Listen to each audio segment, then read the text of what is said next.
Gonna talk about setting this bad boy up.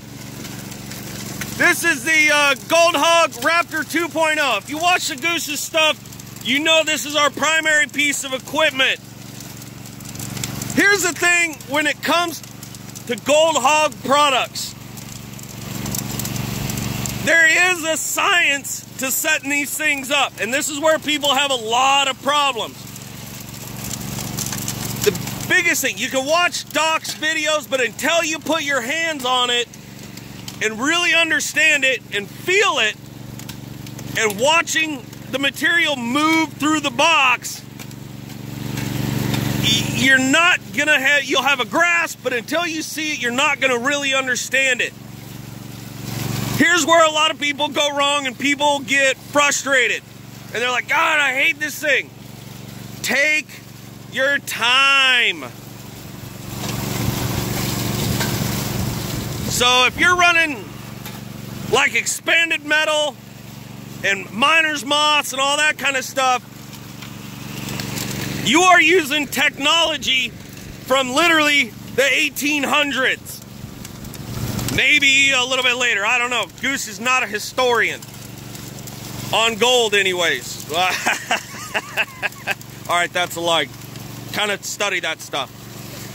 But when you run the Gold Hog products with the rubber mats in it and everything, you are literally cutting edge technology.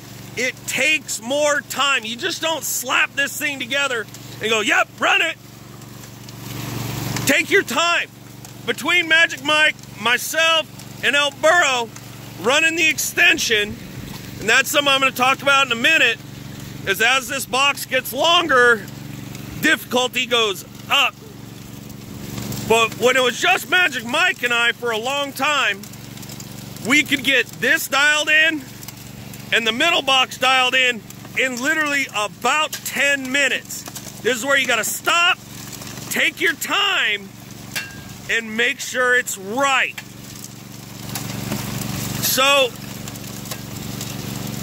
your regular expanded metal and miner's moss and all of that, alright, here's a way you'll understand it. That's a Ford Tempo. Okay, mid-90s Ford Tempo at best. Maybe a late 80s model. This stuff, you're talking McLaren hypercar right here. This is a Lamborghini. More maintenance, more time, but the performance is 100-fold better. So you got to take your time. First and foremost, we always start with the crash box up here and the first box. That is the first thing we get dialed in. With no water running over it, we got an area right here where we put our little level. We run this depending on the material, and this is where study and time on the box gets it figured out. If we're running kind of rough, gravelly material, we'll run it almost 10 degrees up there. No kidding, 10 degrees. Sandier material like what we're running today, we want 9 degrees, maybe 9.5. You gotta take the time with it. Dial that in. Now what we do, once we got this, the top box is all, you know, centered vertically and horizontally and all that. Now we move to the middle box. Now we've already, you can kind of see right here, we've already dialed in a little bit of angle using the where it flares out. Right here, we keep these tight. These bolts always stay tight. Gives us a little bit more room to work with when we add some angle in here. It's not much, but it makes a difference.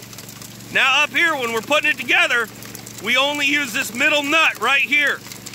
Get it in there, just set it in loose, just so it holds the top box to the bottom or middle box here. Then we'll come to this, and we set this one right about 6.5, 7 degrees, kind of no matter what. That's a good, I mean, you got a big pressure drop because it flares open, and it gives the material more time to settle in here. With the sandy material, we don't like it ripping too fast because the gold is a lot finer in sandy material. We want to give it time to settle. So right around 6.5, 7 degrees, right in here. Now here's where it gets tricky. The bottom box on here, the extension. This right here has 3 bolt holes in it.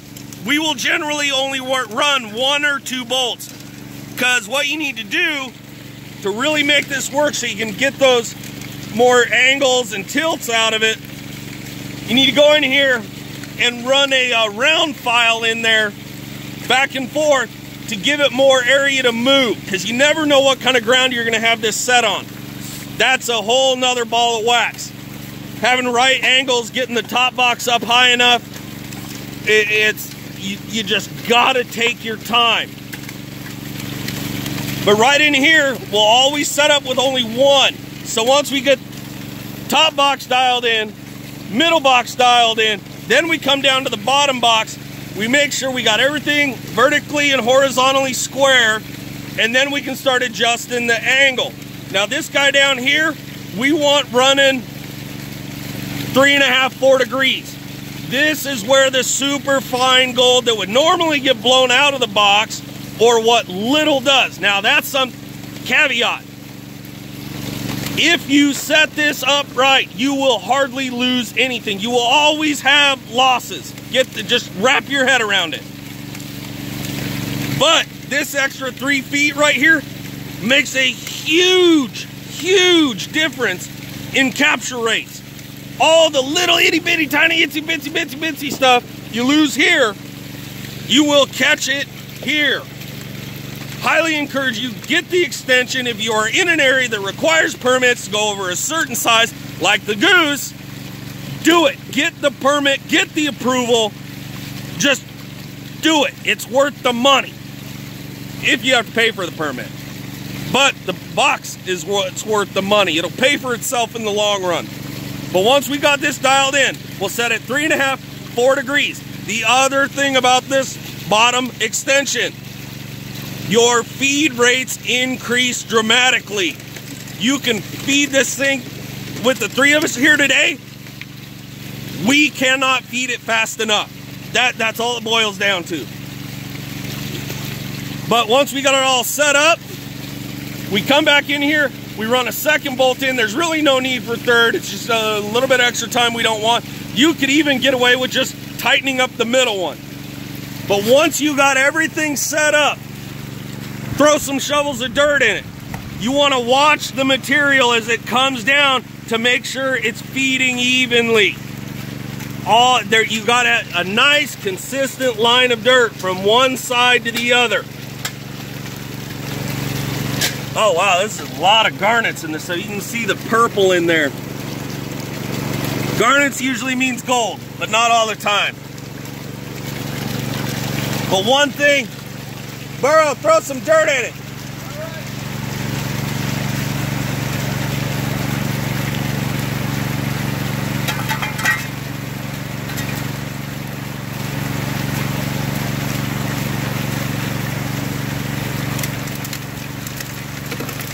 Now as it comes down, you want a nice even distribution over the whole box. Now give it a second. Hopefully this will catch it. But you want stuff dancing around everywhere in there. It's kind of hard on the camera, but there is material. It's literally moving up the box. That's how you know it's dialed in right. A little way of coming in.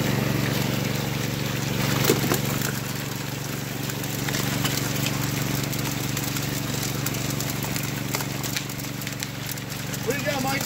We got a good pan here, guys. Let's see. Put in the spot. Yeah. Oh, wow. Mike just got us a test pan. Holy cow. Look at that. How many shovels is that? That's like a shovel and a half, maybe 2. All right, hold it still. Hold it still. Tap that up. Tap that up. Get it all up there. I know I saw some good stuff in there. That's a test pan right there, folks. There you go. Look at all that black sand though. Wow. That's a good spot. Yeah, we're in it. We're in it to win it. All right. Now coming up here, we're gonna come back up to the crash box here. See, that's the thing. Big killer test pan like that, we have no problems just dumping it right back into the box. Why? Because we know we got it set up right. It will catch all of that. Depending on your material will depend on how much angle you want to run on this. Dirtier material, thicker material, we want this a little bit more low, not level, but we want time for this, the destruction chamber up here, to break it down. With the sand, you can run a little bit more angle on it. That's a healthy, that's where you have to find the healthy balance on this thing. Now the other thing, water flow. Today we are running a very short hose, maybe 25, 30 feet. So we are not pushing the pump that hard in here. We actually are running it a little slower than we normally would, just because of the sand, to let it settle better.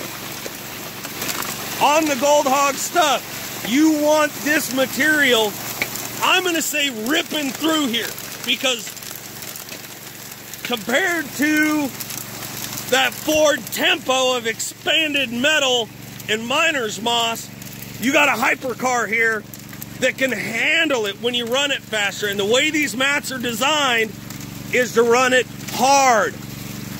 Doc likes to say, run it till you're losing material, then adjust it up.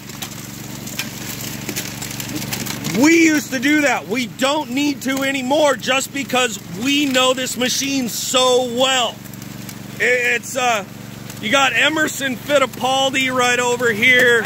You got Mario Andretti over there, and you know Goose. What's that one Ferrari driver's name? Ayrton Senna. Schumacher. This is the Ferrari race team of mining equipment. If you take your time and dial this box in right, you will always catch the finest of the fine gold, with the caveat, there are always losses. There's nothing you can do about it. Doc advertises a 98% capture rate if you are set up right. I will 100% back that statement based on our tailings that we test versus the amount of gold we catch. I will even go as far as to say we are closer to 99%. No joke. Because we take the time to set up the box and do it right. That's why the Goose, Magic Mike, El Burro get that gold.